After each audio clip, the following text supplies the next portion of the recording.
بسم اللہ الرحمن الرحیم۔ محترم ناظرین، السلام علیکم۔ ذوالنون مصری بیان کرتے ہیں کہ ایک دن میں گھر میں بیٹھا ہوا تھا کہ اچانک دل میں خیال آیا کہ باہر نکل کر نیل کے ساحل پر جاؤں۔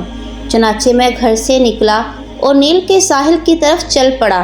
راستے میں میں نے دیکھا کہ سیاہ رنگ کا ایک زہریلا بچھو بڑی تیزی سے ساحل کی طرف جا رہا تھا۔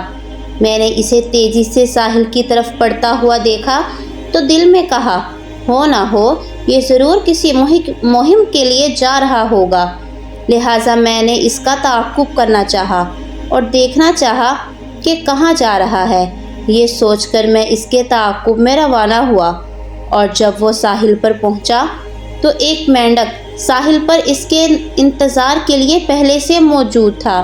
بچھو اس کی پشت پر سوار ہوا اور اسے لے کر دریائے نیل کو پار کرنے لگا۔ میں اس کی حرکت کو دیکھنے کے لیے ایک کشتی پر سوار ہوا اور بچھو پر نظریں گاڑے رکھیں۔ الغرض وہ دریا کی دوسری طرف پہنچا۔ میں بھی کشتی سے اتر کر اسے دیکھنے لگا۔ دوسرے کنارے پہنچ کر وہ ایک درخت کی طرف دوڑنے لگا۔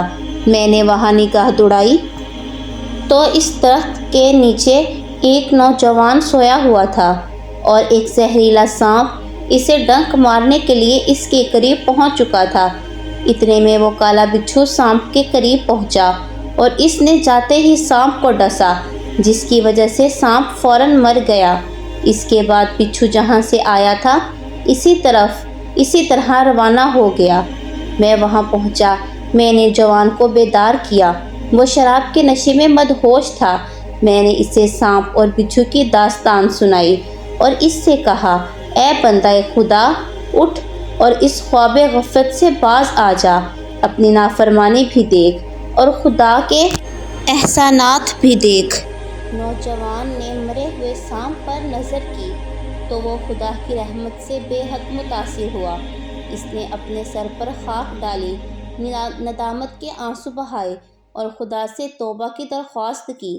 اس کے بعد اس شخص کی زندگی کی کایا پلٹ گئی اور وہ خدا کا نیک بندہ بن گیا۔ اگر آپ کو ہماری ویڈیوز اچھی لگتی ہیں تو پلیز ہماری ویڈیو کو لائک کریں، شیئر کریں اور چینل کو سبسکرائب کریں۔